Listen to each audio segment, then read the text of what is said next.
এসআইয়ের আবহে না, আমরা সংখ্যালঘুদের ভোট পাইনি তো। গত লোকসভা ভোটেও আমরা 0.65 ভোট পেয়েছি গোটা পশ্চিমবঙ্গে। তবে বিহারের পরে সংখ্যালঘুরা বুঝেছেন যে ভারতীয় জনতা পার্টি আগামী দিনে জিতবে এবং ভারতীয় জনতা পার্টির সঙ্গে থেকে তাদের যে ভারতীয় নাগরিক হিসেবে অধিকার সেটা আদায় করতে তারা আমরাও দেখেছি।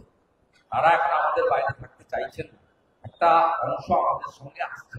আজকে যে সভাটা আমি শেষ করলাম, এই সভাতে অন্তত 1000-এর বেশি, আরো বেশি হতে পারে আন্দাজ হয়েছে আমাদের সংখ্যালঘু বন্ধুরা, ভাইরা, বয়স্ক লোকেরা। আমি দেখেছি তাকিয়ে অনেকে দূরে দাঁড়িয়ে, রাস্তায় দাঁড়িয়ে পর্যন্ত আমাদের কর্মসূচি শুনেছে এবং মঞ্চে একাধিক সংখ্যালঘু মুসলিম নেতারাও প্রায় 4 জন মতো মঞ্চেও ছিলেন।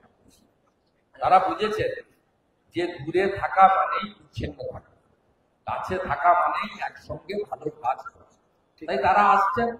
আর আমরাও ওই বোমা বাঁধা লোকেদের বাদ দিয়ে বাকিদেরকে নিতে চাই। যারা বোমা বাঁধে তাদেরকে আমরা নেব।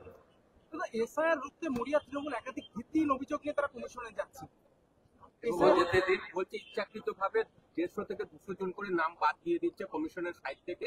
মানুষ ও যা পারে করুক, দেখবি আর চলবি লুচির মতো করবি। আর একটা সুব্রত এসআইআরও হবে, ভোটও হবে, আমাদের হারা করবে। দাদা একটা সেটা হচ্ছে সুব্রত বক্সি গিয়েও পূর্ব মেদিনীপুরে তৃণমূলের কোন্দল মেটাতে পারলেন না। বইটাতে অখিলগিরি থাকলেও ওকে আমি কাউন্ট করব। উনি একটা কাউন্ট তো বসিয়ে রেখেছি, নৈবিদ্যের লাড়ু সব হাইপে গেলে পার্টিটা সুব্রত বক্সির হাতে নেই, পার্টিটা এখন চলে গেছে আপনার হাইপে। হুমায়ুন কবির বলছেন বেলডাঙ্গাতে বাবরি মসজিদ করা হবে। এটা কি ভোটের আগে সংখ্যালঘু যে ভোটগুলো সেগুলো কিন্তু তৃণমূলের? আমি এটা নিয়ে মন্তব্য করব। ওনার অর্থ আছে, উনি ইচ্ছা করে তার একটা ধর্মীয় প্রতিষ্ঠান করতে পারে। আমরাও অনেক জায়গায় মন্দির টন্দির ইত্যাদি। এটা নিয়ে আমার এই মুহূর্তে কোনো মন্তব্য নেই। হুমায়ুন কবির আগে নিজে ঠিক করুন তিনি কি করবেন, উনি আগে নিজে ঠিক করুন, তারপরে আমরা করবো।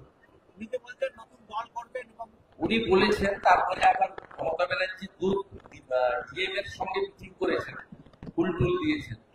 উনি কি করবেন আগে ঠিক করুন। এর আগেও বলেছিলেন ইউসুফ পাঠান গুজরাটি, আমি তাকে সমর্থন করবো। তারপরে তো উনি আর নিয়ামত ভাই দুজন, নিয়ামত সাহেব দুজনকে ডেকে টুপি পরিয়ে দিল, মাঠে নেমে পড়লেন।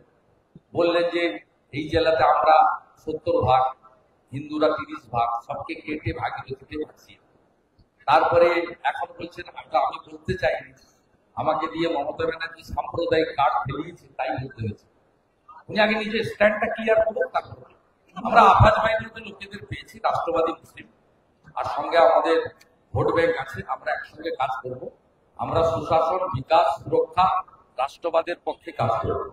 এই জেলায় যেভাবে চুরি হচ্ছে এবং গরিব মানুষের অধিকার কেড়ে নেওয়া হচ্ছে, গরিব মানুষ যেভাবে প্রতারিত হচ্ছে, যেভাবে দলে দলে ছেলেরা কাজ না পেয়ে পরিযায়ী শ্রমিক হচ্ছে, এই কাজটা আমরা করতে চাই।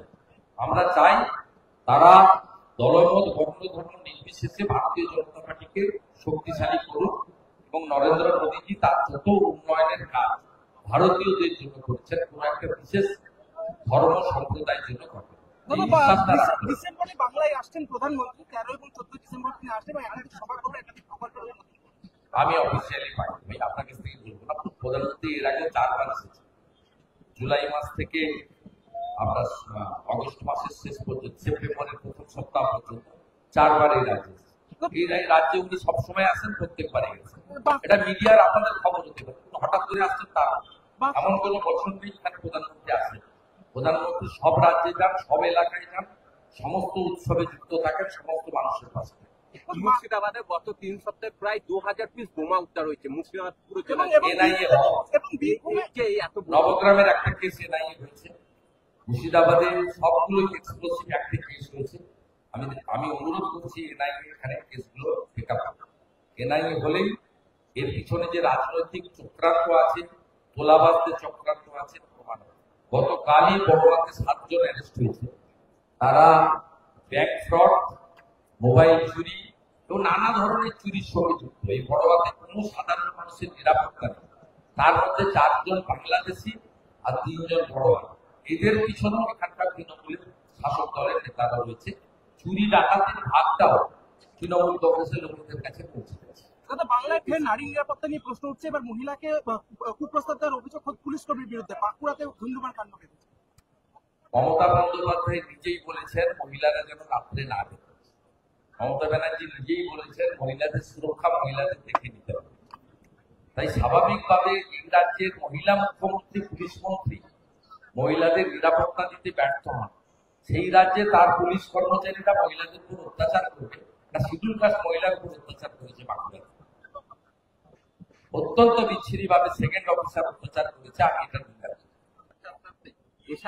না, আমরা সংখ্যালঘুদের ভোট পাইনি তো। গত লোকসভা ভোটেও আমরা 0.65 ভোট পেয়েছি গোটা পশ্চিমবঙ্গে। তবে বিহারের পরে সংখ্যালঘুরা বুঝেছেন যে ভারতীয় জনতা পার্টি আগামী দিনে জিতবে এবং ভারতীয় জনতা পার্টির সঙ্গে থেকে তাদের যে ভারতীয় নাগরিক হিসেবে অধিকার সেটা আদায় করতে চান, যারা আমরাও দেখেছি।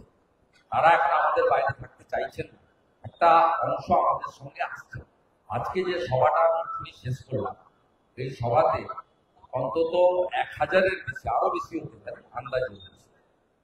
আমাদের সংখ্যালঘু বন্ধুরা, ভাইরা, বয়স্ক লোকেরা, আমি দেখেছি তাকিয়ে অনেকে দূরে দাঁড়িয়ে, রাস্তায় দাঁড়িয়ে পর্যন্ত আমাদের কর্মসূচি শুনেছে এবং মঞ্চে একাধিক সংখ্যালঘু মুসলিম নেতারাও প্রায় 4 জন মতো মঞ্চেও ছিলেন। তারা বুঝেছেন যে দূরে থাকা মানেই বিচ্ছিন্ন থাকা, কাছে থাকা মানেই একসঙ্গে ভালো কাজ করা। তাই তারা আসছেন। আর আমরাও ওই বোমা বাঁধা লোকেদের বাদ দিয়ে বাকিদেরকে নিতে চাই। যারা বোমা বাঁধে তাদেরকে আমরা নেব। এসআইআর রুখতে মরিয়া তৃণমূল একাধিক ভিত্তিহীন অভিযোগ নিয়ে তারা কমিশনে যাচ্ছে। বলছে ইচ্ছাকৃতভাবে 150 থেকে 200 জন করে নাম বাদ দিয়ে দিচ্ছে কমিশনের সাইড থেকে। মানুষ ও যা পারে করুক, দেখবি আর চলবি লুচির মতো করবি। দাদা, আর একটা সুব্রত বক্সি, এসআইআরও হবে, ভোটও হবে, আমাদের হাঁটা করবে। দাদা একটা সেটা হচ্ছে সুব্রত বক্সি গিয়েও পূর্ব মেদিনীপুরে তৃণমূলের কোন্দল মেটাতে পারলেন না। বইটাতে অখিলগিরি থাকলেও ওকে আমি কাউন্ট করবো। উনি একটা কাউন্ট তো বসিয়ে রেখেছিল, নৈবিদ্যের লাড়ু সব হাইপে গেছে। পার্টিটা সুব্রত বক্সির হাতে নেই, পার্টিটা এখন চলে গেছে আপনার হাইপে। হুমায়ুন কবির বলছেন বেলডাঙ্গাতে বাবরি মসজিদ করা হবে। এটা কি ভোটের একটা সংখ্যালঘু যে ভোটগুলো সেগুলো কিন্তু নিয়ে আসার জন্য তৃণমূলের? আমি এটা নিয়ে মন্তব্য করব। ওনার অর্থ আছে, উনি ইচ্ছা করে তার একটা ধর্মীয় প্রতিষ্ঠান করতে পারেন। আমরাও অনেক জায়গায় মন্দির টন্দির ইত্যাদি। এটা নিয়ে আমার এই মুহূর্তে কোনো মন্তব্য নেই। হুমায়ুন কবির আগে নিজে ঠিক করুন তিনি কি করবেন।